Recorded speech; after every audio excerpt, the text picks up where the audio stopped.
안녕하십니까. 새참같이 반가운 팟캐스트 참된 방송 팟캐스트 참팟. 오늘 정치개혁, 요즘 뜨거운 이슈입니다. 정치개혁과 선거제도 개선을 주제로 해서 한번 재밌고 뜻깊게 해보겠습니다. 예, 오늘 초대 손님으로는 요즘 정치개혁의 아이돌로 떠오르고 계시는 서강대 서복경 교수님을 모셨습니다. 여러분 박수로 환영해 주십시오. 반갑습니다. 정치개혁의 아이돌 그러니까 어머나 하신데 사실 이제 정치개혁 아이콘이라고 말한다는 게 아이콘이나 아이돌이나 다 괜찮은 것 같아요. 요즘 아이돌 스타들은 그 복면 가왕으로 나오잖아요. 복면 속에. 예. 그러니까요. 그 기타맨이 그 사람이었더군요. 엑소의 첸이었더군요. 기타맨. 깜짝 놀랐습니다. 첸이어서 저는 중국 사람 줄 알았는데 한국 사람이던데요. 뭐 여러 가지를 알게 됐어요. 복면가왕이 굉장히 국민들에게 문화적 수양을. 네, 우리 한상희 교수님도 와주셨습니다. 고맙습니다. 네, 반갑습니다. 예, 평화와 인권의 로스쿨, 건국대 로스쿨 잘 있죠? 근데 별로 잘 있는 것 같지가 않아요. 요즘 좀 고전하고 있어요. 그래서 더 평화와 인권 활동을 해주시고요. 칼 폴라니 연구소의 정태인 소장님도 오셨습니다. 네, 안녕하세요. 와.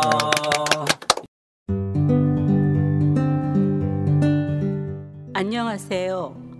아카데미 느티나무 강좌를 7년째 듣고 있는 70살 넘은 할머니 정애자예요. 저에게 아카데미 느티나무는 새로운 배움터입니다. 배움을 통해 행동하는 시민의 발걸음에 동참하고 있다는 것이 뿌듯하답니다. 즐거움과 나눔, 웃음과 실천이 있는 배움의 공간, 아카데미 느티나무에서 뵐 수 있기를 기대합니다. 참, 아카데미 느티나무는 참여연대 부설 시민교육기관입니다. 더욱 자세한 내용은 인터넷에서 아카데미 느티나무를 검색해 보세요.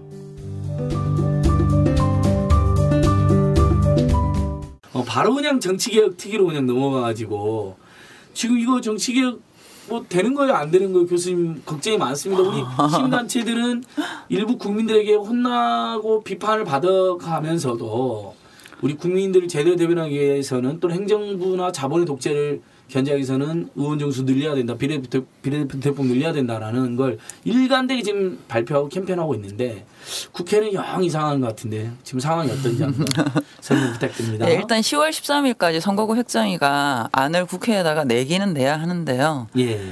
그러려면 국회가 이제 총 의석수를 몇 석으로 할 건지, 그다음에 최소한 지역 선거구 숫자는 몇 개로 하고 비례 선거구는 몇 개로 할 건지 이걸 정해줘야지만이 획정위가 기준을 가지고 설정을 할 수 있는데 그래서 사실 획정위는 지금 구성은 돼 있는데 거의 개점 휴업 상태고요.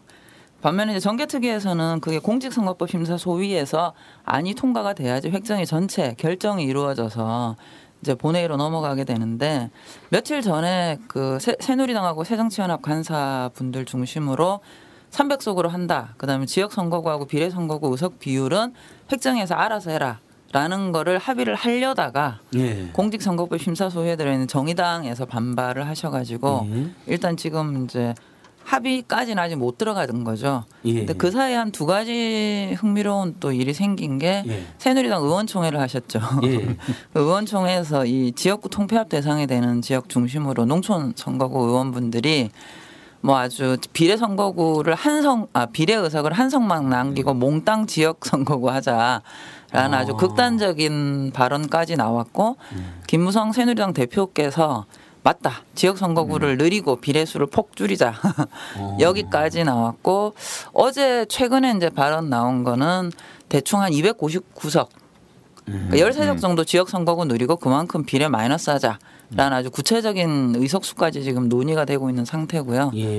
반면에 또 새정치연합에서는 지금 주요한 새정치연합의 지도부의 각각의 의견들이 또 중구난방으로 뭐 혁신이 안은 혁신이 중앙선관위 안을 지지한다라고 얘기를 하셨는데 또 안철수 거기 전임 당대표 하셨던 분은 갑자기 또 중대선거구제 3,5인 중선거구제죠.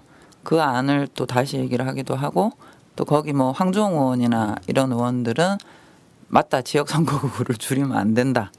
또 이런 얘기를 하고 있어서 조금 모호한 이런 상황이죠. 사실 한상희 선생님.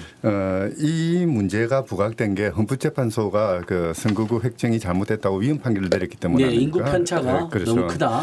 사실 그 헌법재판소가 위헌 판결을 내린 밑바닥에는 이 국회의원 선거 결과가 국민들의 의사를 제대로 반영하지 못한다. 그러니까 좀 더 민주적이고 국민들의 의사가 제대로 반영되는 체제를 만들어라라는 게 기본적인 골자입니다. 그런데 그렇게 촉발된 선거구 조정의 문제가 지금 그 서부경 선생님 말씀하시는 것처럼 어떻게 보면은 국회의원들이 그 당리당략 또는 자기 이익에 묻혀가지고 제대로 지금 아무것도 못하고 있는 상황으로 빠져 있는 거죠. 참 그 어떻게 보면 좀 한심스러워요. 그러니까 이제 저기 요약하면 어쨌든 새정치민주연합이나 정의당은 의원 수도 늘리고 비례대표 늘려야 된다는 입장을 냈죠. 물론 뭐 새정치민주연합이 늘 그렇지 일부 이견이 있지만 근데 새누리당 정반대로 오히려 비례대표를 줄이자. 의석수는 하나도 못 늘리겠고. 그래서 근데 듣는 국민들 입장에서는 의석수를 늘린 것에 대한 지금 아직까지 반감은 많으시잖아요. 그렇죠. 엔조들도 그걸 잘 알지만 그래도 인구 그러니까 국회의원 1인당 인구를 대변하는 숫자가 너무 많다 우리나라가 그 논리하고 그다음에 행정부나 예산이나 또는 이렇게 자본주의 시장에 절대적 우위가 있는 사회에서는 그래도 민을 정리하는 국회에서 힘을 가지고 많은 사람이 견제를 해줘야 된다. 그중에서도 비례대표가 늘어나는 사회경제 약자. 근데 국민들이 두 가지 이해를 못하는 것 같아요. 의석수가 늘어나는 것에 대해서 이제 의원들이 너무 열받게 했으니까 반대하는 거 있고 비례대표가 좋은 사람이 좀 들어간 통로인 것 같은데 그렇게 기능을 잘했느냐 이렇게 두 가지 질문이 있는 것 같아요. 정태인 선생님 예전에 칼럼도 쓰셨었죠. 전부 다 그 정당 명부에만 투표해가지고 의원수를 배분하자. 그럼 사표가 하나도 없어지는 거죠. 그렇게 되면. 그럼 예전 선거로 보면 통합진보당 10%였으면 300명 중에 30명이 통합진보당 의원이 나와야 되는 거잖아요. 그렇죠. 근데 13명밖에 안 나왔잖아요. 현재 소수 정당이 가장 피해를 많이 보죠. 17명이 날아가 버렸네. 특히 다수 대표제를 하면 그 사표의 비율이 점점점 커지는 거니까. 그래서 아마 비례대표를 늘리고 문제는 지금 제가 현재 상황이 고양이한테 생선 가게 맡겨놨다는 생각이 많이 들거든요. 그렇죠. 이 사람들이 절대로 자기 구역은 안 줄일 거기 때문에 그러면 차라리 총수를 늘려서 비례대표를 늘리자 이렇게 아마 제안이 나간 것 같은데 이제 문제는 그거 자체는 사실은 이 국회의원들 지금 반대할 이유가 없는데 이제 국민들 뜻 뭐 이런 것 갖다 뭐 예산 이런 걸 또 이제 문제 삼아서 얘기를 하겠죠. 그러나 아마 늘리는 쪽은 합의 가능성이 좀 있었을 것 같은데. 아직 합의는 안 돼. 그럼 서북선 그러면 단도직입적으로 일단은 야당들도 예산까지 늘리겠다는 건 아니잖아요, 그렇죠? 의원수가 늘려도 우리 국민들의 워낙 지금 반감 놓고 지역도 있으니까 예산 안 늘리고 의원수만 늘리는 이 방법인데. 의원수를 늘려야 되는 이유를 우리 서북선 선생님이 아주 조리 있게 잘 설명하신다고 소문이 자자하거든요. 정치개혁의 아이콘, 정치제도 발전의 아이돌. 선생님 한번 설명 한번 부탁드립니다. 네, 그 앞에 말씀은 참 민망하긴 한데요. 사실 저는 이제 제가 공부를 하는 사람이니까 이런 얘기를 할 수 있는 것 같아요. 정치인분들은 정말 겁을 내시더라고요. 근데 제가 이제 주로 얘기하는 건 겁니다. 하나는 이 선거제도 측면에서 대표성을 보장을 해야 되는 문제가 있고 두 번째는 국회가 작동해야 된다. 저는 이 후자의 문제를 더 많이 말씀을 드리는데 이게 이제 지금 우리나라의 어떤 인구가 5,100만이거든요. 근데 저희가 1948년 재헌국회 선거를 할 때 그 당시에 인구가 2천만 명이었는데 국회의원 수가 200명이었어요. 당시 선거법에 따르면 인구 10만 명당 한 석으로 한다. 그리고 10만 명이 넘으면 이제 그 상황을 봐서 5만이 넘을 때마다 뭐 분구를 한다. 이렇게 돼 있어요. 그 기준에 따르면은 지금 5,100만 명이니까 최소 500석 정도는 돼야 되는데. 그러니까요. 그렇죠. 현대사는 더 복잡해졌는데. 근데 문제는 이제 우리가 제1공화국의 이승만 정부, 그다음에 이제 잠깐 2공화국을 거쳐서 박정희 정부, 전두환 정부를 거치면서 이게 민주정부들이 아니었다는 거죠. 그러다 보니까 의석수가 늘어나면 귀찮아집니다. 특히 3공화국의 박정희 정부가 3공화국이 등장을 하면서 사실상 이 대표성을 팍 깎아버리죠. 그걸 국회의원들이 쉽게 말해서 자기를 지적하고 비판하는 게 자체가 용납이 안 되고 귀찮아지는 거죠. 귀찮고. 예. 그러다 보니까 이제 그때 국회가 얻었던 오명이 통법부라는 거죠. 예. 법안은 행정부서만 정확히 말하면 대통령이 만들고 그다음에 입법부는 손들어주고 이런 체제로 3, 4, 5공화국을 왔는데 그 시기에 우리나라가 산업화를 하면서 인구가 굉장히 늘었다는 겁니다.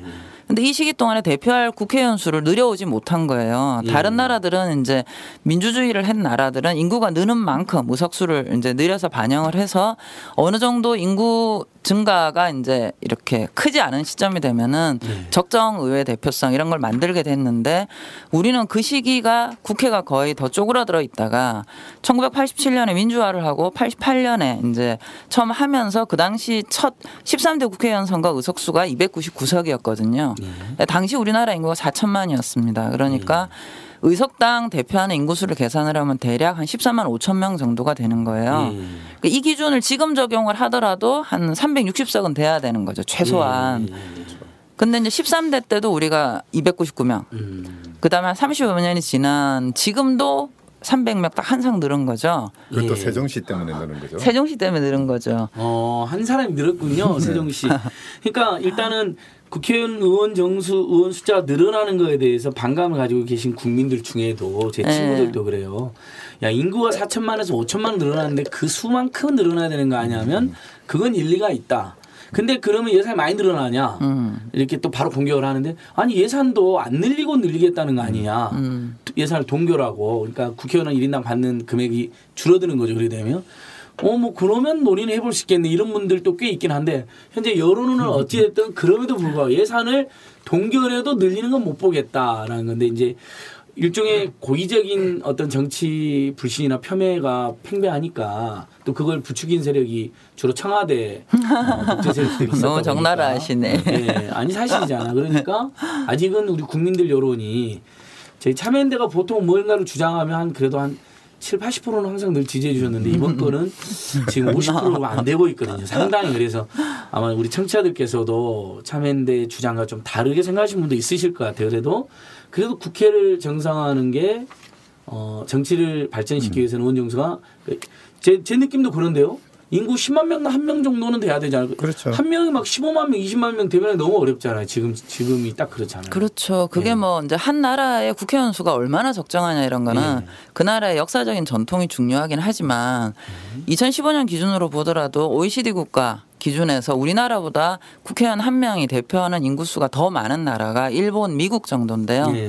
미국의 경우에는 아시다시피 연방제니까 주의회가 굉장히 크죠. 그리고 주 하나가 우리나라 지방정부하고는 전혀 다른 거의 완결적인 입법권을 가지고 있고 재정 운영을 하고 있는 나라지 않습니까? 법도 만들고 사법도 하고 주에서 그렇죠. 다. 그러니까 사실상 정치 기능이 주 단위 상당히 회복되어 있고 그렇죠. 활성화되어 있고 연방은 인구수가 좀 거기다가 많아도. 미국 같은 경우에는 검사장이라든지 판사라든지 경찰서장이라든지 전부 선거를 하지 않습니까? 이렇게 국민들을 대변할 수 있는 그런 메커니즘이 상당히 많죠. 뭐 그렇게 본다면은 뭐 그 연방의회 의원과 인구 대비 그것만 따질 게 아니죠. 그렇죠. 근데 그렇다, 그러니까 그 나라들을 포함해도 지금 OECD 국가들이 평균 의원 1인당 대표하는 국민 수가 한 9만 6천 명 정도입니다. 9만 6천 명. 예. 근데 지금 우리나라가 2013년 기준으로 16만 8천이거든요. 16만 8천. 예. 그러니까 이게 안 그래도 일부 함량 미달 의원님들이 있는데 그분들이 17만을 이렇게 하면 참 문제가 있는 게 저희는 근데 이제 국민들도 이런 걸 지적하는 거 아니에요. 늘리면서 정치가 성장하고 국민의 눈물을 많이 닦아주면 좋은데 함량 미달 의원도 그만큼 늘어날까 걱정이신 분도 있는데 아무래도 이렇게 정치에 대한 관심이 높아지면 그런 함량 미달의 정치는 상당히 걸러지고 감시받는 시스템도 같이 도입해야 돼. 라는 이야기도 해야 할 것 같은데요. 저는 사실 조금 다른 측면에서 어떤 말씀을 드리냐면 국회의원 한 사람이 이제 충원이 될 때 보통 국회의원이 가져가는 세비는 개인이 들어가는 개인의 급여에 해당하는 세비가 있고 그다음에 뭐 인건비, 보좌관 경비라든지 사무실 운영 경비라든지 이런 이제 업무 비용을 합해서 우리가 세비라고 통칭을 하는데요. 국회의원 한 명한테 들어가는 비용이 이제 우리나라로 치면 한 1억 4천? 그래서 행정부 장관하고 차관의 중간 정도 됩니다. 그리고 개인이 이제 업무용으로 들어가는 비용을 다 치면은 한 이제 7억이 조금 안 되는데요. 꼭 그 말씀을 드리고 싶어요. 국회의원 한 명을 더 충원을 하면 한 7억이 드는데 지금 우리나라 행정부에서 얼마 전에 나온 뭐 사자방 비리 이런 거 보면 뭐 4대강 방위산업청 비리, 뭐 자원외교 비리 이러면 이건 기본이 조단이거든요. 그러니까 7억 들여서 의원 한 사람을 더 충원을 했는데 이 사람이 국정감사나 또는 입법이나 또는 예결상 감시를 성실히 해서 불법적인 부분에 대해서 예를 들어서 한 1조 정도만 세이브를 해도 사실 유권자 입장에서는 훨씬 남는 거거든요. 막말로 그렇죠. 뭐 7억 들여서 700명, 100명을 더 뽑으면 700억 아닙니까? 그 100명으로 하여금 사자방 비리만 파헤쳐라. 해도 거기서 찾아내는 그 국가 재정이 엄청나죠. 계산이 좀 나오네. 그러니까 인구가 늘어난 만큼 의원도 늘어나야 된다는 것은 상당히 상식적인 논리인 것 같고 대한민국 예산이 370조 정도 되니까 300명이면 1.7조? 뭐 아니 1조를 좀 1조, 넘게 1.7조는 아니고 제가 잘못해 1조가 좀 넘게 감시를 하는데 1인당 1조 넘게 감시하는 건 굉장히 제대로 감시 못할 것 같은데요. 1조가 동그라미가 12개잖아요. 이런저런 이유로 그래서 의원수를 늘려야 된다는 의견이 꽤 있는 것 같은데 이제 한상인 선생하고 서복균 선생님 의견 나왔고 우리 정태인 선생님은 어떠세요? 이제 예전부터 그래도 이렇게 예전부터 정치에 관심 없었죠. 정치를 돈은 문제 아니고 정치를 민초들에게 돌려줘야 된다는 이야기 많이 하셨으니까 돈은 문제 안 되는 게 대체로 지금 대기업 감세한 거에 1%만 도로 돌려도 국회의원 100명 뭐 이렇게 살릴 수 있어요. 그렇죠.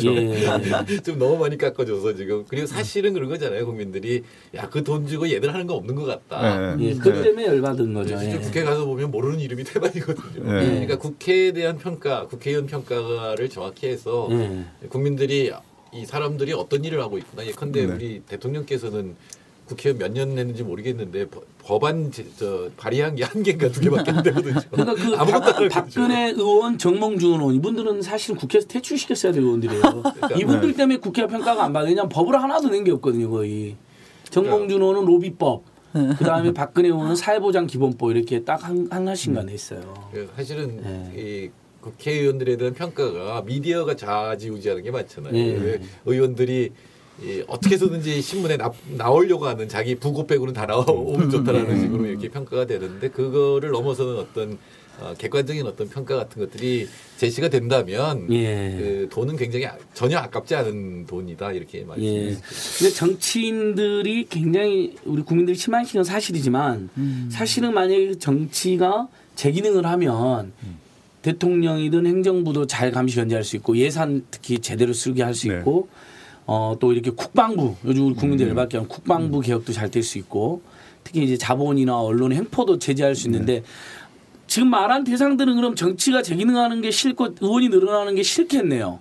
그러니까 이 사람들은 계속 정치를 공격하고 그러다 보니까 국민들 입장에서는 의원이 늘어나는 것에 대한 여전한 어떤 부정적 인식을 가질 수밖에 없는 모르겠어요. 이렇게 평가. 말씀드리면 어떨지 몰라도 과거에 사법개혁하면서 변호사 수 늘리자 그러니까 변호사들이 반대를 했거든요. 절대 늘리면 안 된다.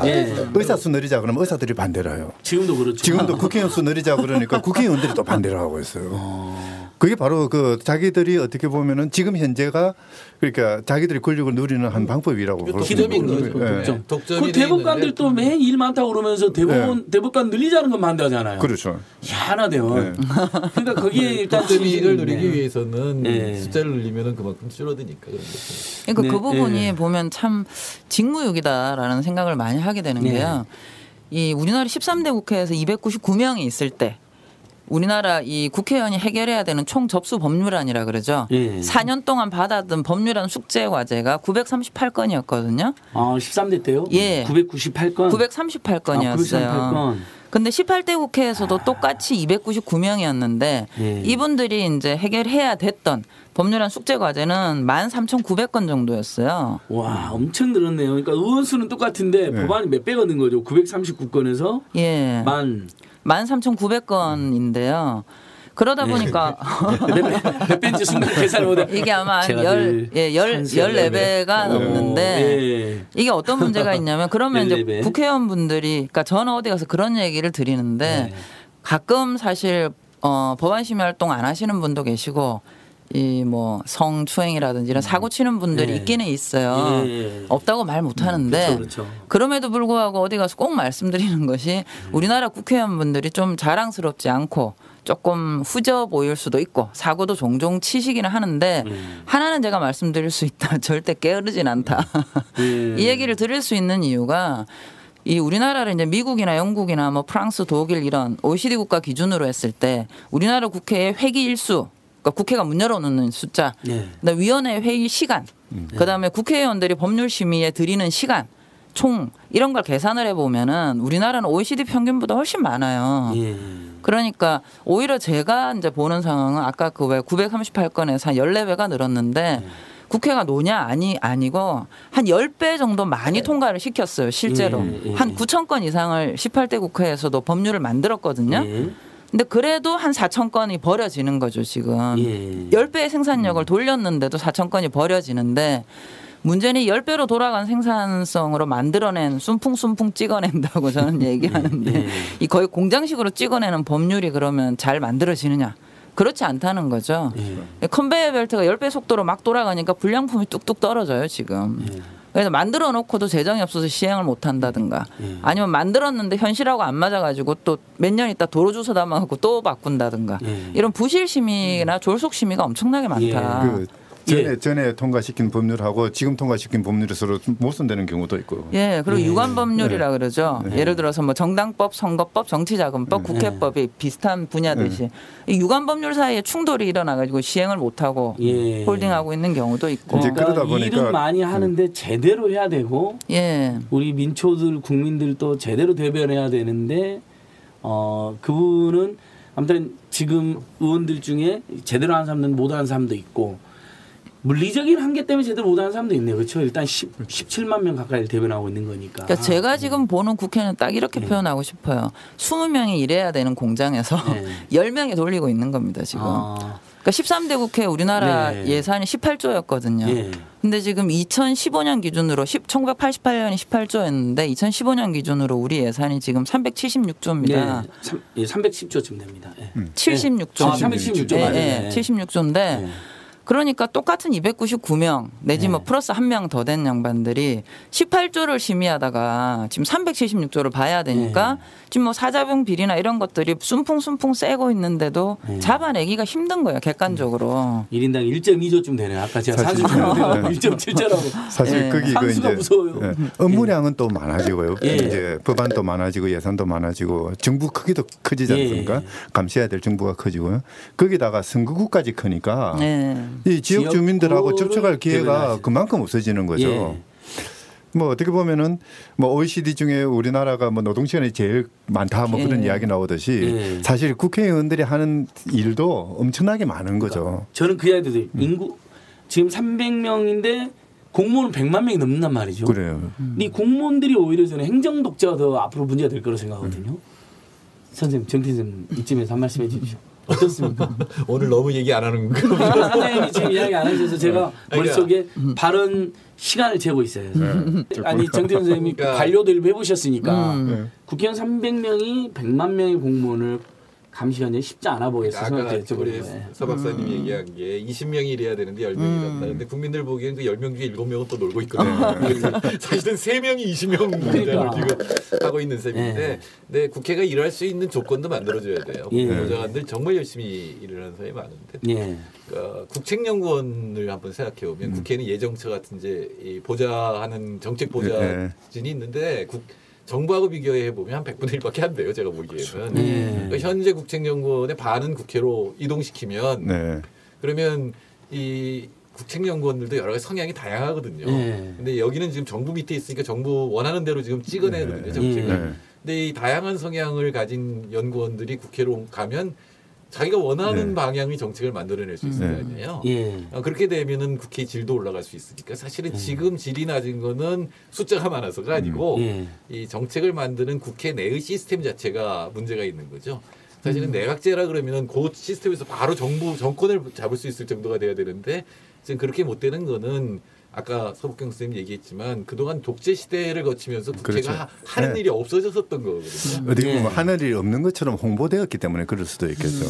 그러니까 일단은 청취자들께서는 이제 여전히 참여연대 내가 좋아하는 데인데 국회의원 의원 정수를 늘리자는 것에 대해서는 마음에 안 들어 이런 분들이 지금 아직도 많이 계시거든요. 근데 또 어떤 분들은 게시판에 보니까 나 의원 정수 늘리는 거 반대였는데 참여연대가 찬성하는 거 보니까 일리가 있겠지 하고 찬성이라고 하시는 분도 있어요. 있는데 여전히 그래 의원이 늘어나야 된다는 것을 논의 가능하다고 생각하시면서도 여전히 근데 아무튼 늘어난 의원들이 제대로 일을 하게 만들어야 된다 이런 고민이 있으실 것 같아요. 그래서 그 부분은 어떻게 해야 될까? 그러니까 일단 정치에 시민들 참여도 늘리고 감시 견제도 늘리고 한편 이제 정태선 말씀하신 것처럼 입법조사처나 예산정책처 같은 기능을 활성화하고 뭐 이런 부분들도 시민단체 같이 이야기하고 있는 건가요, 선생님? 그렇죠. 예, 그러니까 국회 제도 발전 일종의. 그래서 저는 국회 예산 줄이는 거 반대예요. 정부 예산 일부를 국회 예산으로 옮기면 돼요.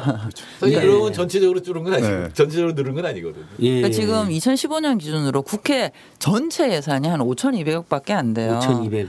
근데 이제 정부 예산 기준, 행정부가 가용하는 예산 기준으로 보면은 그게 한 0.025% 정도밖에 안 되거든요. 그러니까 행정부 입장에서는 국회가 힘이 세지면 귀찮고 싫으니까 무섭기도 하니까 때로는 계속 그러니까 박근혜 대통령이 전형적인 수법 아닌가요? 국회를 통으로 공격하는 거 계속. 근데 공무원들도 저도 이 공무원들 이제 국회에서 의원들이 이제 심의하고 이런 거 보면은 좀 너무하다 싶은 생각 많이 들거든요. 그냥 인신공격으로 가는 경우가 많잖아요. 국회도 또 TV 의식하니까. 근데 사실은 그거는 정확한 내용을 몰라서 그럴 수도 있거든요. 그러니까 국회의원들이 정확한 정보를 알 수 있도록 국회 쪽의 정책 능력을 올려주는 게 사실은 공무원들도 편해지는 거거든요. 그럼 실제로 정책에 관한 논의를 할 수가 있는데 안 그러면은 이제 이 의도를 갖고 공격을 하는 거죠. 의도에 대해서 공격을 하는 거죠. 아무튼 의원 정수가 늘어나는 게 필요하다라는데 여기 오늘 4사람의 팟캐스트 진행자들은 이제 공감을 하고 있는데 우리 국민들 입장에서는 여전히 좀 미지수가 있는데 저는 한마디 더 붙이면 의원 정수뿐만 아니라 예산도 늘어나야 돼요. 그러니까 국회 예산. 국회가 국회의원들이 제대로 일을 못한다면 그건 제대로 된 시스템이 안 돼 있기 때문에 아주 일리는 지적이십니다. 그러니까 오로지 이 지역구에서 저 표를 넣는 데만 관심이 지금 있게 됐지만 사실은 정책을 잘해서 뭔가 법을 잘 만들어서 이 투표자들 유권자들한테 인정을 받을 수 있는 방법을 열어놔야 되거든요. 그런 것들이 좀 보완이 되는 걸 전제로 해서 국회 의원 수도 늘려야 되고 저는 예산도 늘려야 된다고 생각합니다. 근데 이제 우리 정태근 선생님도 잘 아는 심상정 대표께서는 어찌됐든 예산은 안 늘리겠다. 왜냐하면 우리 국민들이 정치에 실망을 잘 알고 있으니까 그런 고육주체는 또 제가 이해를 해줘야 될 것 같아요. 근데 고육책이죠. 그러니까 타협책으로는 그럴 수 있는 거잖아요. 일단은 왜냐하면 그렇게 해서 늘어난 다음에 더 일을 잘해가지고 국민들께서 예산 조금 늘려야겠다 이럴 수도 있는 거니까. 이거잖아요. 지금 지역구 의원들이 자기 숫자는 줄이지 않을 거라 그래요. 그리고 그건 뭐 어쩔 수 없는 거라고 인정을 해주면 그럼 정원을 늘리지 않고 비례대표를 늘릴 수가 없거든요. 원래 심상정 의원이 제안한 건 아마 그런 이유 때문에 현역 의원들도 받아들일 수 있을 만한 제안을 한 거죠. 이제 그리고 문제가 그러니까 예산을 이제 안 늘린다. 그러면 그것도 이런 방법도 있죠. 의원 개인에게 가는 예산은 고정을 시키고요. 그 이제 의원이 아니라 그 국회 단위의 그 정책 기능들, 뭐 입법조사처라든지 뭐 이런 인프라를 늘리는 건 그렇죠. 그거는 대폭 늘리는 게 그것도 의미가 있어요. 지금 무슨 억울한 일 있거나 가불관계 시달린 분들, 행정부로 당한 분들이 국회로 와야 되는데 참여인대로 오시잖아요. 너무 힘들어요. 참여인대로 오시고 언론에 제보하시고 근데 사실 그다음에 이제 많은 분들이 하는 굴뚝농성으로 하잖아요. 공공농성으로 할 게 아니라 국회에서 그런 문제가 해결돼야 되는 건데 그래서 정치를 정상화하기 위해서 아무튼 이런 고민을 하고 있다. 의원 정수 늘어나는 것에 대해서 반대하신 분들께서도 한번 이런 부분은 같이 고민해 주시면 좋을 것 같고 결국은 비례대표를 늘려야 된다는 요령이 굉장히 많은 건데요. 정치학자들도 그런 여론조사를 해 주셨던데 비례대표가 되게 이렇게 사회경제학자들을 많이 대변해준다. 이건 우리 국민도 대충은 알고 계신 것 같아요. 근데 그래도 더 늘려야 되는 이유를 조금만 더 설명해 주신다면요. 서복경 선생님. 크게 두 가지죠. 하나는 이제 사회적 대표성이라고 흔히 얘기를 하는데 예를 들어 우리나라에서 장애가 있는 의원님이 국회에 들어가시게 된 게 이제 17대 1인 2표제 하면서 장애가 있는 의원님이 들어가셨고 근데 지금만 하더라도 전체 인구 중에서 한 500만 정도가 장애가 있는 분들이거든요. 그러면 이제 우리나라 인구 전체 5천만 기준으로 하면 그렇죠. 그 퍼센테이지만큼 의원이 있어야 되잖아요. 근데 지금 이제 300명 의원 중에서 장애가 그러니까 이 국가 인정 등급, 장애 등급을 가진 의원님이 딱 4명 있어요. 뭐 그런 거나 또는 여성이 인구의 절반이지 않습니까? 근데 지금 이제 여성 의원은 15.7% 국회 안에 다 쳐서 그 정도 되는 거고 20, 30대 유권자가 우리 전체적으로 하면 전체 유권자 중에 한 37% 정도가 돼요. 37%? 예.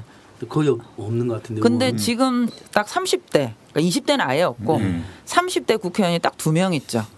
장하나 의원, 김강진 의원. 예, 딱 두 분 있어요. 새정치민주연합의 그 청년 비례. 예, 청년 비례도 들어간 두 분이 있는 거고. 두 사람이 수백만의 청년들 대변하기 너무 힘들 것 같은데. 그렇죠. 그런 거나 또는 뭐 재산을 보더라도 2014년 기준 우리나라 그 유권자 평균 재산이 부채 포함해서 3억 3천 정도입니다. 예. 부채를 빼고 순재산은 한 2억 7천 정도인데요. 지금 우리나라 국회의원분들의 데이터를 보면은 압도적으로 한 78%, 77점 몇 프로 정도가 다 5억 이상입니다, 재산이. 그러니까 이제 가난하거나 서민들이나 예. 민초들의 대변자는 상대적으로 덜 들어가 있다는 거네요. 그렇죠. 그러니까 20억, 30억 이런 자산이 있는 분들이 국회의원을 하는 게 문제가 있는 건 아닌데 문제는 이 20억, 30억 있는 분들이 너무 압도적이다 보니까 이분들이 뭐 2억 미만의 자산을 가지고 있거나 사실 이제 우리 자산 1분위는 5천만 원 미만 분들이 많거든요. 근데 5천만 원도 안 되는 이런 분들이 현실에서 어떤 문제에 직면하고 있는지를 잘 모른다는 거죠. 문제는. 그러니까요.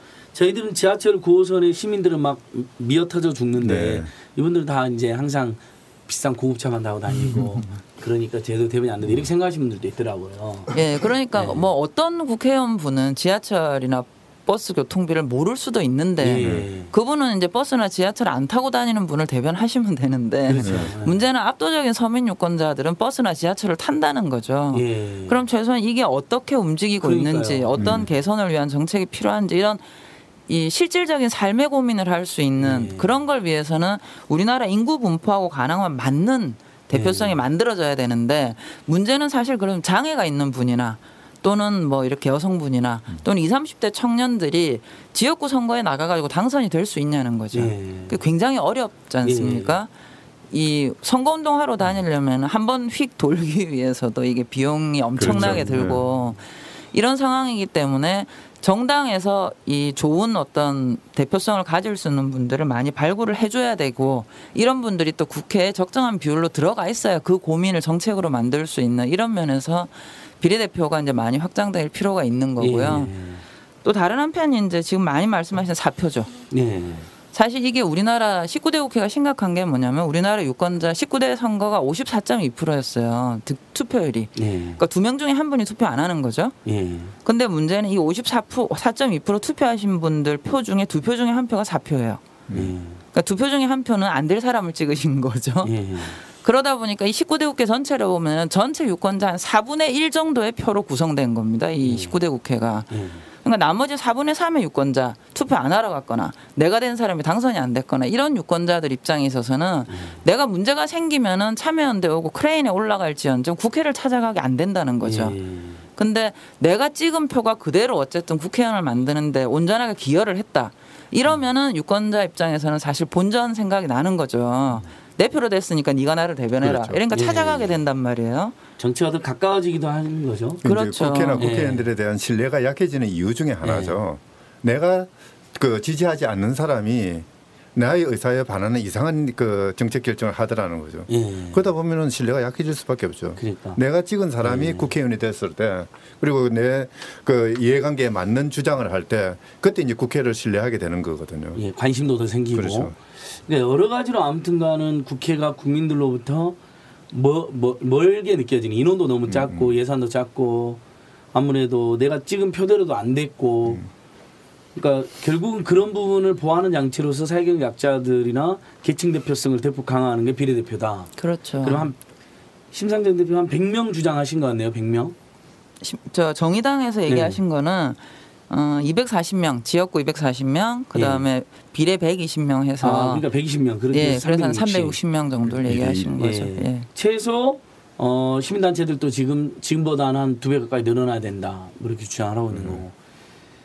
정태진 선생님께서도 비례대표를 왜 늘려야 되는지 저번에 아예 몽땅 비례대표를 뽑아야 되는 주장도 하신 적이 있습니다. 단순한 거예요. 그러니까 단순 다수 대표 지역구에서는 한 표라도 덜 받으면은 그 나머지는 다 사표잖아요. 그렇죠. 일단 비례대표로 하면은 적어도 그런 사표는 없어진다는 거죠. 100% 비례로 하면 원칙적으로 한 표도 사표가 안 되느냐 하면 어떻게든 의원이 배분되는데 들어가니까 한 표는 아니겠죠. 숫자를 줄어드니까 그렇지만은 그렇죠. 대체로 비례적으로는 사표가 없어지는 거죠. 그러니까 만약에 그게 가장 중요한 우리 국민의 의사를 의원 수로 반영하는 게 가장 중요한 일이라면 그렇게 갈 수도 있다는 거죠. 예. 그러니까 전혀 그게 이상한 일은 아니고. 아니 그런데 새누리당 뭐 그 의원총회에서는 뭐 비례대표는 한 명만 하자 뭐 그런 이야기가 있었다면서요. 예, 거기 한 의원님이 그렇게 한 얘기하셨는데 명 누구를 하자는 취지였을까? 그러니까 그게 왜 한 명일까 이게 재밌는 건데요. 네. 만약에 이분이 이제 지역 선거가 너무 중요하면 몽땅 다 하자 이렇게 하시면 되는데 문제는 우리나라 헌법 46조 2항이죠. 국회 거기에 보면 그 선거구 그다음에 비례대표제 등 선거 제도에 관한 것은 법률로 한다. 이래서 헌법에 비례대표제라는 말이 그렇죠, 있어요. 그렇죠. 예. 그러니까 이 한 비례대표제 의석을 아예 없애는 부담이 있으시니까 예. 상징적으로 하나는 남기자. 뭐. 아주 그러니까 이런 사회경 아주 힘이 세고 돈 많은 사람들이 지역구에서 계속 해먹어버리고 사회경제적 약자들이라든지 계층 대변이 안 되고 있는 분들에 대해서는 배려가 하나도 없는 아주 반인권적인 발언이네요. 그분 아마 경제학과 교수 출신 아닐까. 완전히 호모 에코노미쿠스잖아요. 딱 지역구를 2배로 늘리면 네. 당선 확률이 2배로 높아지잖아요. 정확하게 자기 이익 때문에 얘기를 한 거죠. 예, 아무튼간 비례대표 독일 그게 예전에는 근데 이제 선거제도 국민들도 헷갈리는데 예전에도 전국구가 있었잖아요. 비례대표에 예. 있는 이 전국구. 그때는 근데 정당 투표는 안 하고 예. 네. 그 지역구만 투표를 했었잖아요. 그러니까 그때는 유권자가 어떻게 배분됐었어요? 후보자한테 던진 표 중에서 예. 그 뭐 A 당이다, 아, B 당이다 그걸 얻은 거 합쳐가지고? 합산해 가지고 그 의석 비율대로 나눈 그렇게 것이죠. 나눠준 거죠. 전국구. 네. 그래서 그거는 헌법재판소에서 위헌이라고 그쵸, 판결했거든요. 왜냐면 그게 정당 그 지역에 찍은 사람이 꼭 네. 정당이 좋아서 찍은 거라고 볼 수는 없는 그렇죠. 경우들도 네. 다수 있으니까. 근데 아주 사실 심각하게 왜곡이 네. 일어났죠. 우리나라 제도 논의가 어떻게 보면 되게 지난 시기 동안에 되게 더 이렇게 퇴행을 한 측면이 있는 예, 게요. 이 5공화국 당시에 그러니까 87년 민주화 예. 전후 시기에 그때 선거법을 이렇게 바꾸자 저렇게 바꾸자 뭐 정치인들이 얘기하거나 정당들이 얘기한 걸 보면 정태인 선생님 말씀대로 권역별 비례대표제 있잖아요. 지금 이제 새정치민주연합이나 얘기하는 예. 그냥 전체 다를 권역 비례로 하자. 예. 그러니까 뭐 한 10명이나 12명으로 해서 다 정당 명부를 쓰고 예. 대신에 권역을 한 10명이나 12명으로 나누어 가지고 예. 이 전체 의석을 다 그걸로 하자라는 제안이 이미 그때부터 있었어요. 예. 그리고 이게 1994년 제도개혁 논의나 이럴 때만 해도 있었거든요. 예. 그러다가 이게 이제 2004년에 1인 2표제가 되면서 지역구하고 그 하는 것이 일종의 이제 전형으로 자리를 잡게 되는 것이죠. 예. 그러면서 이제 이 지역구를 계속 늘리려고 하는 욕구와 비례제가 늘어나야 된다라는 욕구가 이제 계속 팽팽하게 2004년에도 그랬고 이후에도 지금 대립을 하고 있는 거죠. 그럼 지금으로서는 지역구를 절대 포기하지 않을 것 같은 느낌이 드는데요. 이분들이. 그럼 비례를 그 상태에 늘려면 무언종사 일부 늘어나야 되는 것으로 여야 또 시민사회 국민 간의 대타협이 이루어져야 되는데 이 타협이 지금 안 될 것 같아서 걱정인데 그래서 참여인데도 비례대표 축소 음모 뭐 새누리당 규탄 논평도 냈는데 어떻게 지금 이제 얼마나 남은 거예요, 선생님? 이제 일정이. 그러니까 일정상으로는 원래는 이제 지금 벌써 이 저기 뭐 전국 명부를 쓸 거냐 권역 명부를 쓸 거냐를 결정을 했어야 되고 그다음 지역 의석수 총 몇 석으로 할 거냐 비례 의석수가 몇 석으로 할 거냐라는 거를 정해서 법을 만들었어야지 획정위원회가 작업을 합니다. 그래서 그 획정위원회가 10월 13일에 이제 국회에다가 1차로 보고서를 내야 되고 그게 넘어오면은 이제 국회에서 본회의 표결을 하도록 돼 있어요. 현행 법상. 근데 정개특위가 아무런 합의를 가이드라인을 못 만들고 있으니까 획정위는 지금 개정 휴업 상태인 거고 획정위에서 의원들도 답답하시니까 획정위 위원들이 계속 내놔라 지금 기자회견도 하시고 하는데 정개특위 쪽에는 뭐 며칠 전에 나온 거를 보니까 정개특위 여야 간사 차원에서 해결을 못 하겠으니 뭐 당대당 지도부에서 뭐 결단을 하자 뭐 이런 얘기까지 나오고 있는데 예. 그래서 김무성 대표랑 문재인 대표가 그러면 양당 대표가 하자 뭐 이렇게 얘기가 나온 거예요. 하고 이제 그 정의당 경우에는 왜 양당이냐? 3당이 해야지 지금 그 얘기를 그러니까 하고 있는 거고. 그나마 이 정치개혁이나 제도 개선에 정의당과 심사 의견이 비슷하니까 정의당 대표 반드시 들어가야겠다는 생각이 드는데요. 이 경우에는 지금 일단은 가장 지금 정치개혁 시민연대 전국 250개 단체가 시민연대를 꾸렸고 그쪽에서 낸 의견에 가장 근사한 게 정의당인 거고 사실 새정치민주연합의 경우에도 원래 그러니까 지금 여야당 새누리당이 워낙 강경하게 안 된다고 하니까 새정치민주연합에 타협을 하기 이전에는 사실 그 시민단체 안하고도 같이 갈 수 있었죠. 그런데 지금 문제는 새누리당이시죠. 새누리당에서 뭐 일단 가이드라인으로 300석은 절대 안 된다. 이걸 먼저 받고 시작을 하시니까 좀 전향적으로 생각을 해 주셨으면 참 좋겠다. 그러니까 농촌 대표성이 더 이상 훼손되면 안 된다. 그러니까 이건 핵심 내용은 농촌 선거구가 너무 커지면 대표를 못 하게 되니까 유권자가 그렇죠. 손해를 본다. 예. 그러니까 이 말이 틀렸다고 누구도 얘기 안 하거든요. 예. 그러면 농촌 선거구가 더 안 커지게 농촌 지역 선거구도 일정 정도 느리고 거기에 비례해서 한 절반 정도로 비례 의석도 좀 느리는 부분을 결단을 해서 유권자들한테 정말 그동안 우리가 이거를 잘못했다. 근데 앞으로 공천도 제대로 하고 일도 성실하게 해 나가도록 이런 제도를 바꾸겠다고 하고 이 동의를 구하는 이런 방향으로 좀 전향적으로 생각만 하시면 모두가 좋은 위인이 될 텐데. 그러니까 결국 그 헌법재판소의 그 인구 편차 3대 2대로 주려면 그러니까 저기 인구가 많은 데를 분구를 많이 하거나 네. 아니면 인구가 적은 데를 넓혀야 되는 건데 인구가 적은 농촌 대표성 우리가 보장하려면 인구가 많은 데를 늘리게 되면 지역구원이 늘어나니까 그러면 비례대표가 줄어드는 문제니까 결국은 의원중수 일부가 늘어나고 비례대표도 늘리는 이 대타협의 가능성이 있네요. 이게 또 필요하기도 하고 근데 지금 농촌 지역구는 오히려 늘려야겠다 하고 비례대표는 줄여야겠다. 그러면 특히 비례대표 확대를 주장했던 많은 사회적 약자라든지 또 시민사회단체로서는 도저히 못 받아들인 거 아닙니까 이것은. 그렇죠. 8월 20일 하루만 하더라도 한 10개 장애인 단체죠.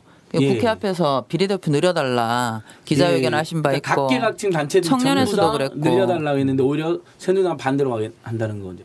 그렇죠. 근데 새누리당의 문제가 그러니까 절대로 총의석을 못 늘린다. 여기에서만 한 발 이제 벗어나면 여러 가지 경우의 수를 고민할 수 있는데 원래 그게 비례대표를 늘리지 않기 위해서 총의석이라는 변명거리를 가져오는 게 아닌가 싶어요. 네. 현행을 유지하거나 지역구에 유리하게 하는데 그렇죠. 어떤 방파제 같은 방어막으로 지금 총수를 사용하고 있는데 결국은 지금은 국민들께서 총수를 늘리자라고 얘기하는 게 문제를 푸는 핵심인 것 같아요. 그러니까 아까 제가 생선 가게를 고양이한테 맡겨놓은 것 같다는 느낌 맞거든요.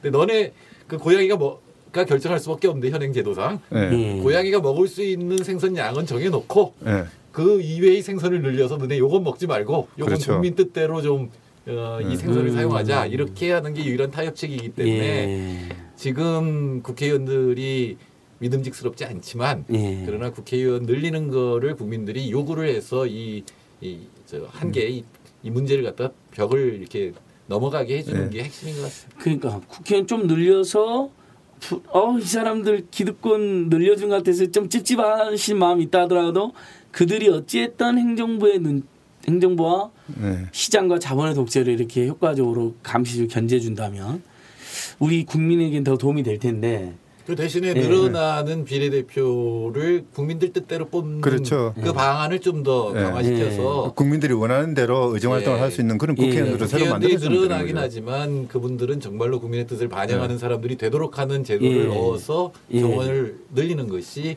지금 돌파구 같아요. 그런 비례대표에 이제 가령 여성 사실은 원래대로 하면 민주주의라면 여성도 한 50% 의원들 중에 있고 청년도 한 30%는 있어야 되고 정치가 잘 되는 데는 여성이 50% 넘습니다. 넘는 데도 있고. 북유럽은 확실하게 50% 넘습니다. 사실 전에 우리가 그 최저임금제 이야기를 하면서요. 최저임금을 결정하는 것은 최저임금으로 한번 생활해 본 사람이 하자. 이게 이제 그 이야기였는데요. 바로 이런 논리가 비례대표에 적용이 될 수 있는 것이거든요.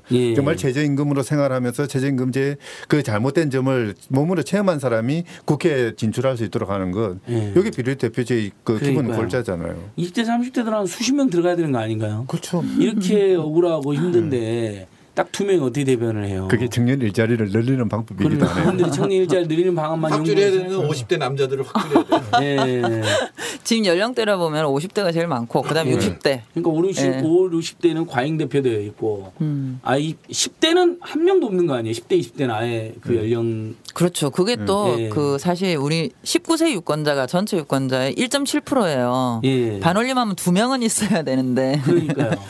심지어 이 선거연령 18세로 낮추자고 다 그러는데 지금 새누리당만 반대하고 있죠. 그렇죠. 그러면 정치개혁과 관련해서는 새누리당을 강력히 규탄해야 되네요.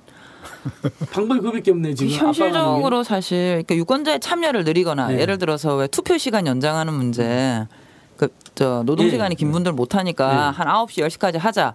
이거도 새누리당에서 여태까지 뭐 앞으로 요번에는 어떨지 모르겠는데 여태까지 계속 반대를 그러니까 해왔고. 이분들은 투표를 많이 하는 것도 싫고 젊은 사람이 많이 하는 것도 싫고 청인 많이 하는 것도 싫고 비정규직이나 노동자 많이 하는 것도 싫고 그러신 것 같아요. 자기 지지자들은 다 여유 있게 투표하니까. 지금 현재 선거 제도로 가장 많은 이득을 보고 있는 당이 새누리당이죠. 너무 열받는데 얄밉고 이를 어떻게 하면 좋습니까?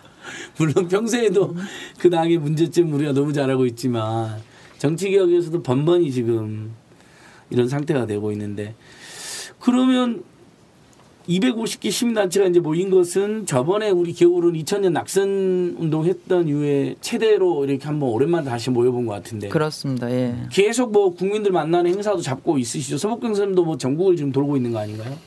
예, 뭐 성남, 수원, 서산 이런 쪽에 그 유권자분들이 정치 토론을 하시는데 가는데요. 분위기가 어떻습니까? 저도 이제 굉장히 놀라는 게 뭐냐면 사실 우리나라 이 언론이나 또는 정치인들이나 정당이 정치 제도 문제에 대해서 유권자들한테 참 불친절했구나라고 하는 걸 많이 느끼게 됩니다. 그래서 한 번은 이제 그런 걸 해봤는데요. 이거는 이제 그 정치개혁 시민연대 여러 단체들에서 처음에 저희가 같이 이야기를 하기 전에 의원 정수 확대를 어떻게 생각하십니까? 해서 이제 투표를 했어요. 그러니까 절반 이상의 분들이 당연히 반대를 하셨어요. 근데 행사 시작 전에 투표해보면. 근데 이제 이게 서로 이렇게 궁금한 걸 묻고 대답을 하고 난 다음에 다시 투표를 했더니 한 80% 분이 이제 찬성을 하고 20% 분들이 모르겠다라고 대답을 하셨거든요. 그럼 정치학자들 여론조사 결과도 거의 일치하네요. 그렇죠. 그러니까 저희 정치가 얼마 전에 참여한 의정감시센터에서 선거정당 연구자, 그러니까 선거정당 의회 연구자들 조사를 했는데 77.3% 정도가 이제 비례대표제 강화를 얘기를 하신 거고 의석수 확대에 다 동의를 하신 거죠. 그러니까. 근데 국민들도 처음에는 이제 전국 돌아보시니까 처음에는 약간 반대 의견이 많았다가 토론해 보면 찬성으로 많이 돌아서신다. 그러니까 많은 반응 중에 하나가 왜 그런 얘기를 여태까지 아무도 안 했냐 뭐 이런 얘기들을 많이 하세요. 그러니까 많은 경우 그러니까 정치에 문제가 많죠. 근데 그걸 반정치 쪽으로 가면 정치 허무주의나 이쪽으로 몰고 가서 반정치로 가면 더 정치가 나빠지는 거거든요. 그러니까 정치가 문제면 정치를 바꿔야 바로 바꾸고 활성화시켜야 되는데. 그러니까 대의제가 분명히 문제가 있죠. 대의제 얼마 어려워요. 그렇다고 해서 근데 대의제 그러면 직접 민주주의적인 걸 강화시켜야지 대의제적인 기능을 갖다 줄여버리면 더 문제가 되는 거거든요. 그러니까 그냥 근데 지금 많은 정치인들이 실제로 안철수 씨도 그거에 편승했다 보거든요. 이 반정치적인 어떤 그런 분위기를 편승을 해서 국회의원 줄이자고 한 건데 그건 진짜 반정치적인 얘기였던 거죠. 그건 정말 실책이셨던 사실 것 같아요. 그 권위주의 체제의 특징이잖아요. 어떤 문제가 생기면 이건 정치적으로 해결하는 것이 아니라 다른 식으로 빼돌리고 탈정치화 시켜버리고 정치에 대해서 혐오감을 해결하고. 그러니까 독재자들이나 권위주의나 아니면 시민들과의 소통을 거부하는 권력일수록 그렇죠. 자꾸 그걸 요구하는 정치나 언론이 미운 거죠. 그래서 박근혜 대통령 기자회견 안 하잖아요. 그래서 관료적으로 해결하려고 그러고 그렇죠. 그렇다면 결국 시민 캠페인의 힘으로 이걸 돌파해야 되는데 2000년도 같은 분위기는 아직까지는 아닌데 앞으로도 계속 더 도는 거로 되어 있죠. 이제 서복수는 계속 더 다니시는 거예요, 그러면? 그러니까 정치개혁 시민연대에서 그 이제 지금 이게 서울만 하는 게 아니고 각 그 권역 단위 그다음 시도 단위로도 다 만들어지고 있거든요. 거기에서도 그런 수요들이 생기면서 일정이 속속 잡히고 있는 상태입니다. 그동안에도 서울, 수원, 성남, 당진, 뭐 예산, 청년층화도 따로 하고 250개 시민단체 중에도 지역단체들이 상당히 있고. 그리고 지금 이제 뭐 저 경남 쪽으로도 마산 이런 쪽은 아마 일정이 잡히고 있는 걸로 알고요. 뭐 대구 이런 쪽도 마찬가지고. 그래서 즉흥적으로 생각이 났지만 그 의제를 국회의원 정수를 늘릴 거냐 말 거냐 이렇게 하지 말고 어떤 국회의원을 원하시느냐고 묻고 그 원하시는 그 국회의원들을 확실히 늘어나는 비례대표에서 뽑도록 하는 방법을 연구하고 합의하면 그 100명을 늘리면 100명은 확실하게 우리 국민들이 원하는 국회의원들을 집어넣는 거죠. 그래서 그걸 당들이 받아들이게 하는 거죠. 그렇게 나가는 거 좋을 것 같아요. 의원 정수를 늘리되 늘어나는 숫자는 100% 비례대표인데 늘리고. 그 비례대표의 요건을 국민들이 정해주는 거죠. 어떤 사람이 비례대표가 돼야 된다. 그리고 이런 사람만 늘어나는 뭐 거예요. 20대, 정수를 30대 늘리면. 사회적 약자, 뭐 여성, 장애인 이렇게 그거는 뭐 이제 분들하고 다양한 의견이 있겠죠. 우리가 뽑는 방법도 물어봐서 요 늘어나는 비례대표 확실히 그렇게 하고 그걸 당들이 이 약속하도록 만들고 그리고 늘리는 거죠. 국민 추천 절차 대폭 강화하는 사실 국민들이 걱정하는 거, 야 100명 더 늘렸는데 그게 또 개판인 애들이 또 100명 더 늘으라면 얼마나 예전에는 그러니까 그게 전국구 때 확실히 안 좋은 느낌이 있어요 비례대표. 그래요. 예전에 그 전부 다 그 당 대표 그러니까 쉽게 당 총재 무슨 나한테 돈 많이 갖다 주는 아부 많이 한 사람들 많이 됐잖아요.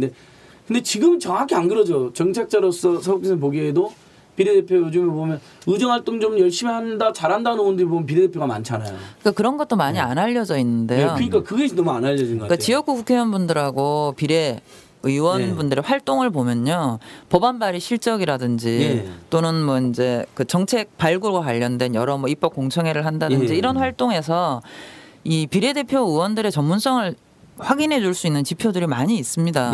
많이 있는데 예컨대 이제 이거는 18대지만 뭐 당시에 친박 땡땡 당에서 그 공천 장사했던 사건이 있었잖아요. 친박연대. 아니 선생님 그 팩트는 알려줘도 돼요. 누구의 명예에 대해서는 하지 않았습니다. 우리. 친박연대당에서 생각이 안 나셨구나. 선생님은 정치학자로서 엄정하게 아주 독립적인 태도를 유지하시더라고요. 그런데 이제 저희는 감시단체로서 기록하고 알려야 되기 때문에 친박연대에서 당시 이제 공천헌금 내갖고 유죄 선고도 나오고 그랬잖아요. 그러니까 그런 부분들을 보면 이게 이제 아까 말씀하셨듯이 좀 전에 정 선생님이나 한 선생님처럼 문제가 있으면 정당이 그거를 쥐고 있는 정당이 우리가 과거에 이걸 잘못했으니까 이렇게 바꾸겠습니다라고 말해야 되는데 사고도 자기들이 치고 자기들이 친 사고 때문에 국회의원들이 질이 떨어지니까 비례는 못 늘린다라고 얘기하고 지금 이러고 있는 거잖아요. 근데 우리 뭐 시민단체들 대책 평가 중에 보면 그 비례대표 의원들 중에 정말 발군의 실력을 발휘해 주는 분들이 많다. 뭐 제가 실명으로 하면 혹시 오해받을까 실명 안 하고 이러면 새정치민주화 을지로위원회가 호평을 받는 을지로위원회에서 열심히 하는 의원 중에 비례대표 의원들이 많으시죠. 그다음에 이른바 지금 정의당 의원들도 심상정 대표 말고는 다 비례대표잖아요. 정진우 의원, 박원석 의원, 김재남 이분들 아주 호평을 받거든요. 실명 안 밝힌다. 여기는 밝혀도 돼 정의당. 왜냐하면 거기는 지역구가 거의 없고 다. 아니 그러니까 새누리당 경우에도 지금 저 전국 비례로 들어가신 의원 중에 민현주 의원인가요? 그분이 이제 핵물리학자셨잖아요. 노동자를 대표하는 이자스민 의원이나 이런 분들도 꼭 들어가야 될 분들인 거잖아요. 그렇죠. 사실 오히려 야당보다도 그런 부분은 진취적으로 선택했다는 평가를 받았잖아요. 그렇죠. 그러니까 그런 분들이 들어가니까 사실 이거 민 의원 같은 경우도 그 연구자들 특히 이제 자연과학 쪽의 연구자들의 어떤 인프라라든지 그러니까 그분 대변인까지 하신 분. 그런 쪽으로 기여를 많이 하신단 말이에요. 사실 저도 뭐 그 사법개혁이라든지 뭐 인권이라든지 이런 부분에서 이제 의원들하고 같이 일을 하는 경우들이 많거든요. 접해 보면은 비례대표 의원들이 훨씬 더 구체적으로 고민을 해요. 뭔가 이게 왜 문제가 되고 어떻게 해결해야 되는가 이 부분에 대해서는 현장감이 있어요. 또 지역구가 없기 때문에 의정활동에 전념하는 장점도 있다고 평가를 받고 있잖아요. 그러니까 흔히 이 비례대표 의원들의 비판을 받는 것 중에 하나가 한 전반기 활동하고 나면 지역구 가려고 의정활동 열심히 안 하고 어디 지역구로 갈 것만 고민한다라 이런 얘기 하는데요. 사실 그 문제도 사실 저는 이게 이제 시스템의 문제지 개인의 문제가 아니라는 겁니다. 선거법상 아무런 규제가 없는데 각 당에서 한 번밖에 비례를 못하게 당원으로 막아버렸지 않습니까? 그러니까 이게 4년 임기를 끝나면 이제 비례 의원들은 항상 선택을 해야 되는 거예요. 근데 이게 국가적 손실이죠. 4년의 의정활동의 경험을 쌓았으면 이 사람이 특별히 하자가 없는 이상은 다시 유권자의 심판을 받을 수 있게 해줘야 되는 거잖아요. 그러니까 뭐 평가가 한 상위 20% 들면 비례를 연장할 수 있게 해준다 이런 방법도 있을 수 있잖아요. 근데 지금 그것 중에 하나가 전체 의석수 중에 18%밖에 안 되니까 이런 문제가 생기는 겁니다. 비례 의석이 제한되어 있고 우리가 일종의 이제 장애가 있는 의원도 있고 여성도 있고 청년도 있고 노동도 있고 이렇다고 이제 말하자면 일종의 보여줘야 되니까 할 때마다 계속 일종의 상징적인 이미지로만 정당들이 소비를 하는 문제가 있는 거예요. 개별 의원들은 사실 굉장히 열심히 정책 활동도 하시고 입법 발의도 하시는데 정당들이 그 제도를 그렇게 활용하는 게 문제라는 거죠. 그러니까 지금 맞습니다. 방금 이제 서북선생님 말씀하신 것 이제 들으니까 최근에 이제 우리가 그 인권이라든지 노동 문제, 민생 문제 함께했던 비례대표 의원님들이 지역구를 정해갖고 막 정신이 없으신 것 같더라고요. 최근에는 아무래도 진짜 그 문제 때문에 고민하시던데. 그러니까 아무튼 총체적으로 어쨌든 지금 이제 88년 이후에 그 제도가 거의 비슷하게 내려오면서 다 많이 고쳐야 되는데 안 고치고 있는. 결국 그러면 그럴수록 기존의 지금 여야 일당들의 기득권만 계속 강화되고 유지되고. 그래서 그걸 깨뜨리자고 하는데 새누리당 결사 반대하고 새누리민주연합도 이렇게 미온적인 태도라고 해야 되나요? 왔다 갔다 하는 태도라고 해야 되나요? 뭐 어쨌든 자기 지역구만 지키면 사실은 합의할 수 있는 거죠. 그리고 국회의원 수를 늘리는 거는 국민들이 반대한다 이런 거잖아요. 그러니까 사실은 국민들이 늘려도 된다 또는 늘려야 한다라고 주장하면 이 문제는 상당히 이제 해결의 실마리가 풀리는 거라고 볼 수 있겠죠. 오히려 그러면은 아예 해결 방법으로 그 지역 그 지방자치단체 선거 비슷하게 국회의원 3번 하면은 더 이상 출마하지 못하도록 묶어두는 것도 어떨까 싶네요. 오히려 지역구의 족쇄를 주게 그 이야기를 하신 분이 많이 있죠. 그러니까 우리 국민들도 많이 아는 표현 중에 그런 표현이 있지 않나요, 선생님? 그 정치를 경멸하면 경멸할수록 가장 경멸하는 자에게 지배받게 된다. 어디 나온 표현이죠? 플라톤이란 얘기죠. 그러니까 머리 좋아. 그러니까 어떻게 플라톤 누가 했는지는 몰라요. 플라톤이 형님은 어떻게 그런 유명한 말을 당시에 했을까요? 그러게요. 그때도 그랬나 보죠.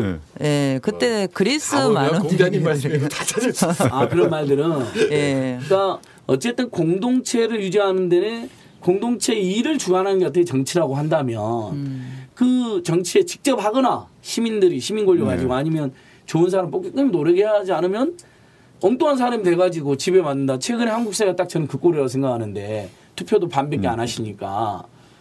근데도 사람들은 계속 욕만 하면서 오히려 더 악화. 그러면 악화되는 거죠. 악순환인 거죠. 그러니까 이것을 참여해서 고쳐나가는 선순환으로 지금 그 기로라고 생각하시는 거죠, 선생님. 근데 이제 뭐 항상 기로죠. 그렇죠. 늘 우리가 이제 항상 그래 늘 기로였고 늘 역사적 전환이지만 지금이 최고라고 해야지 사람들도 관심 가지시잖아요. 비판을 하고 이제 바꿀 게 많은데 그 중에 하나는 우리가 직접 광장에 나가서 얘기할 것도 있지만 그거를 이 제도적으로 바꾸는 방법이 사실은 더 부드러운 거고 그게 힘이 덜 들거든요. 그러니까 제도적인 개선책에도 이제 힘을 기울여야 되고 지금은 제가 보기에는 국회의원 정수를 늘리는 거를 한번 해보자.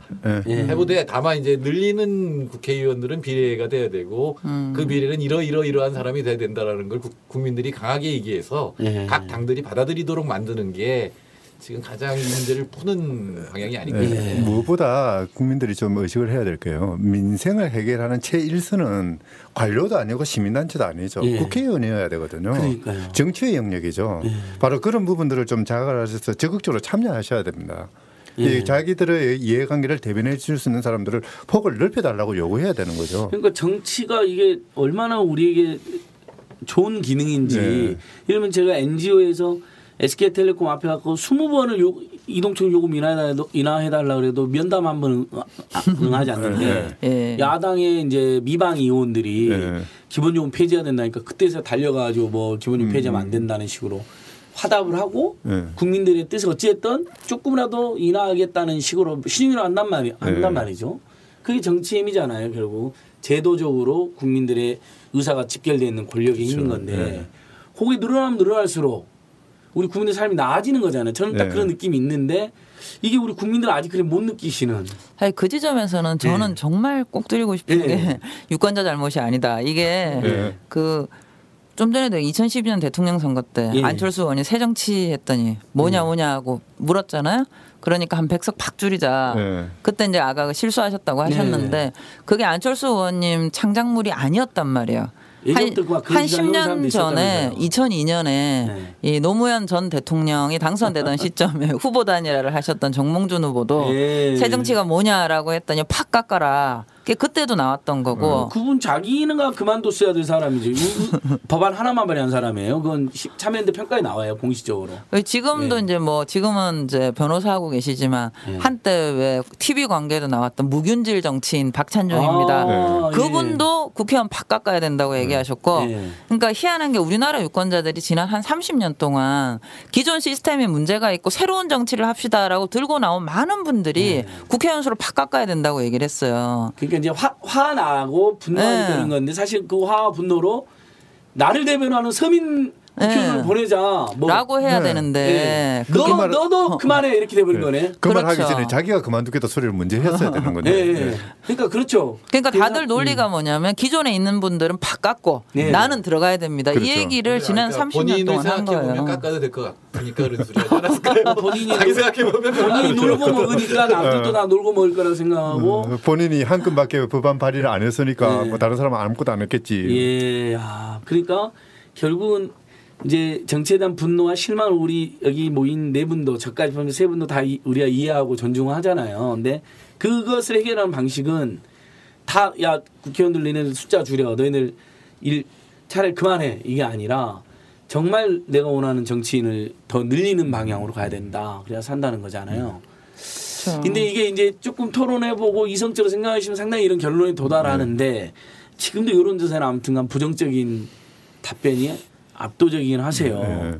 이 국면에서 그러면 NGO들은 무엇을 할 거냐에 저희 고민이 깊어지고 오늘 청취자들께도 아마 끝까지 의석수를 늘리는 걸 반대하시는 분들 입장에서는 좀 불편하실 수도 있을 텐데 저희는 그래도 좀 합리적이고 열린 마음으로 대화를 해보자라는 프로포즈를 다시 한번 드려버리는데 서복경 선생님 마지막으로 이제 이 시민들의 유권자들한테 어떻게 정치만 연구해 오셨으니까 정치개혁의 아이콘으로서 참. 정치제도 발전의 아이콘으로서 한 말씀 좀 길게 하셔도 돼요. 이제 끝날 때가 되긴 했지만 선생님 이야기는 참 너무 주옥 같으셔서. 아이고. 아니 유권자분들하고 얘기를 해보면 많이 이제 참 마음이 아픈 게 뭐냐면 나쁜 정치 얘기가 너무 주변에 많았구나. 이런 생각을 많이 하게 됩니다. 그리고 이제 말씀을 드리다 보면 이런 거죠. 그러니까 가능하면 투표하시라. 찍을 사람도 찍을 정당도 없다. 그러면 이제 찍고 싶은 사람이나 찍고 싶은 정당이 있도록 선거 제도를 바꿉시다. 근데 그건 내가 만드냐? 쟤들이 만들지. 그건 유권자가 얘기를 하면 바꿀 수 있습니다. 그럼 세 번째로 그럼에도 불구하고 찍고 싶은 정당이나 후보가 없다. 이럴 경우에는 정당을 만드시면 됩니다. 이렇게 얘기를 하거든요. 근데 제가 마지막에 정당을 만드시면 됩니다라고 말씀을 드렸을 때 그 황당한 표정들 있잖아요. 무슨 저런 말도 안 되는 얘기를. 점점 어려운 걸 이야기하신다고 이제. 근데 이 얘기를 하면서 저는 참 마음이 아팠어요. 왜냐하면 이게 정당은 자유롭게 만들 수 있어야 되고 그렇죠. 선거에서 내가 투표하는 거는 복잡하게 고민 안 해야 되거든요. 유권자는 내가 누가 좋은가, 내가 무슨 정책이 필요한가, 내가 무슨 당이 필요한가 아주 단순하고 명료한 기준으로 투표하실 수 있게 제도가 만들어져야 되는데 우리나라는 유권자분들이 한 표를 할 때도 내가 좋아하는 정책이나 뭐 사람이나 정당보다 될 사람 막 이걸 막 복잡하게 고민해야 되는 구조고 정당에 투표를 하더라도 이게 표가 의석으로 될까 안 될까를 또 고민하셔야 되고 그렇잖아요. 그다음에 난 다 마음에 안 들어. 그럼 한번 만들어 볼 수 있어야 되는데 정당 한번 만들려고 하면은 이건 뭐 회사 하나 차리는 것보다 훨씬 더 복잡하고 이런 제도가 문제가 있는 거지. 이런 제도를 바꾸어야 된다라고 생각하는 또는 뭐 여기에서 되게 불편하고 힘들어하는 유권자 문제가 아니라는 거죠. 그래서 조금 더 문제가 있으면 바꾸자. 문제가 있으면 바꿔라. 이런 식으로 정치에 접근을 해주면 참 좋겠다. 이런 생각을 해보게 됩니다. 욕하고 숫자를 줄인다고 해서 될 문제가 아니다. 그러면 그래서 더 정치와 국회는 엉망인데 우리 국민의 삶을 망가질 것이다. 그러니까 역으로 생각해서 국민의 세금으로 먹여 살리는 국회지 않습니까? 그러면 사실 예전에 그 영국 노동당에서 유명한 격언이 집안에 변기가 고장나면 노동당으로 오십시오. 이게 그 캠페인 슬로건이었거든요. 좋네요. 그렇죠. 변기가 고장나도 노동당으로 오십시오. 라고 해서 유권자의 삶과 완전히 밀착을 해야 되는데 하다물며 유권자 그 돈으로 먹여 살리는 국회를 이용을 못 하잖아요. 가봐야 예를 지난번에 왜 그 장애가 있으신 국회의원분 한 분을 뵀는데 이러다가 나는 절대 국회의원을 한 번도 못 하겠다. 이러다 과로사로 죽겠다. 왜 그러시냐 그랬더니 500만 장애가 있는 분들의 요구를 자기 혼자 대변을 해야 되니까. 너무 힘드시겠어요. 그러니까 그런 상황들은 안 만들어야 되지 않겠느냐 싶습니다. 선생님 설득력만 잘 들었고 한상희 선생님, 정태현 선생님께서도 마무리 말씀해 주십시오. 이 정치를 어떻게 할 것인가. 첫머리부터 생선가게 고양이 이야기가 나왔거든요. 그런데 우리 유권자들은 생선가게 주인입니다. 생선가게를 기껏 벌여놨더만은 이 고양이들이 다 망치고 있어요. 그렇다고 해서 생선가게 문 닫을 수는 없잖아요. 욕하고 저 고양이 맡겨놨더면 생선가게 이거 엉망이다 못하겠다라고 이야기해서는 안 되잖아요. 자기 건데. 오히려 주인이 되어서 이 고양이를 벌하거나 또는 고양이가 설치지 못하는 영역 내가 이윤을 남기고 생선을 팔 수 있는 그 영역을 만들어줘야 되는 거죠. 저는 그런 관점에서 우리 그 유권자들께서 좀 더 한번 적극적으로 생각하고 좀 국회를 개혁해 보겠다. 그리고 국회 개혁에 나는 한 그 참여자로서 주권자로서 뭔가 그 해보겠다라는 생각을 해볼 필요는 있을 것 같아요. 전향적으로 한번 생각해 보자. 250개 시민단체가 정치 10년 모여서 활발히 캠페인하니까 참여연대로 전화 주십시오. 변기는 못 고쳐드립니다만 국회를 고쳐드리겠습니다. 아니 저는 변기 좀 고칠 줄 알아요. 안상희 선생님께서는 변기까지 고쳐드려요. 노동당 선거수는 너무 멋있네요. 당신이 행복해진 걸 두려워하지 마라라는 브라질 노동자당의 선거골이 있었는데 정태현 선생님. 제가 요새 가장 냉소적인 또는 절망적인 용어로 들은 게 말로 들은 게 헬조선이거든요. 헬조선. 근데 그 헬조선을 고칠 수 있는 건 정치밖에 없습니다. 제가 경제를 전공으로 하지만 경제 정책 몇 개 갖고 헬조선을 바꿀 수는 없어요. 그러나 우리가 정치에 참여하면 헬조선을 살만한 곳으로 바꿀 수 있습니다. 그리고 그 중에 제일 중요한 게 현재 중요한 거는 국회의원 수를 늘리는 거 그리고 더 좋은 사람들이 그 늘어난 국회의원이 되도록 하는 것이 헬조선을 고치는 첫 번째 발걸음이다. 이렇게 말씀드리고 싶습니다. 헬조선이 조선일보가 지옥 같은 언론이다 이런 뜻인가요? 처음에 저는 농담 이거 제가 그런 뜻인 줄 알았어요. 언론단체가 만든 말인 줄 알았는데 그러면 이게 남북 모두가 지옥 같다는 살기가 너무 힘들다 이런 뜻인가 아니면 대한민국만 일단 말하는 건가요? 생각해 보십시오. 더 알아보겠습니다. 아이들 입장에서는 헬조선이 나올 것 같아요. 생각해 보니까 희망이 없다는 건데 정치가 그걸 바꿀 수 있는 거지 다른 어떻게 바꿀 수 있는 건 아니고 그 정치는 사실 국회가 본령이에요. 그러니까 국회가 약해지면 청와대 마음대로 하는데 지금 청와대를 보시면 헬조선이 되죠. 알겠습니다. 일단 정치라는 게 제가 아주 어렸을 때도 정치는 교과서에 굉장히 좋은 거로 나와 있었는데 살면서 사람들이 다 정치 욕만 했단 말이죠. 근데 좋은 것이 좋게 만들었어야 되는 건데 욕만 하고 우리가 정치를 제대로 못 고치면서 오히려 국민들이 오히려 그게 발목이 잡혀 있는 것이 아닌가.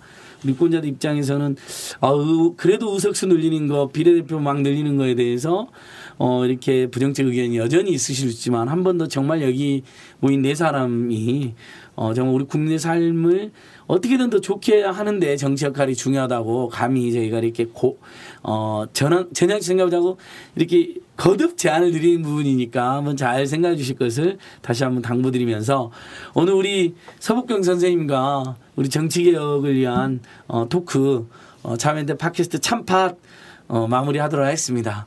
다음 주에 또 뵙는 것으로 하고요. 아무튼 다들 수고하셨습니다. 수고하셨습니다. 감사합니다. 고맙습니다.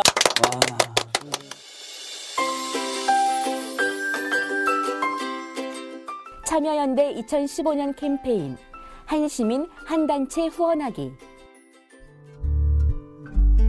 저기 절탑 위에 오르는 사람이 보이는가. 안녕하세요. 노래 만드는 윤영배입니다. 제가 요즘 한숨이 많이 늘었습니다. 요즘 같은 때 근원적으로 우리한테 희망이 있는가 하는 의문이 점점 감당하기 힘들 만큼 들어서 그래요. 그렇더라도 언제까지 뭐 이러고 있을 수는 없지 않습니까? 그래서 가장 적극적인 행위가 마음이 가는 시민단체를 찾아서 고민을 같이 나누고 같이 뭔가 마음을 보태는 게 좋지 않을까 생각합니다. 저는 마음이 통하는 어떤 잡지를 오랫동안 구독해 왔습니다. 그리고 조금 더 자유로운 언론을 위해서 언론협동조합의 조합원이기도 하고.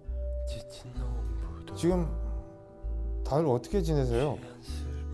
우리가 각자의 자리에서 더 나은 세상을 만들기 위해 할 수 있는 일, 2015년 함께 행동하고 싶은 단체에 후원하는 것부터 시작해보는 것은 어떨까요? 환하게 넓게 정의롭게 더 나은 세상을 향한 행복한 참여, 따뜻한 연대. 2015년 참여연대가 여러분과 함께하겠습니다.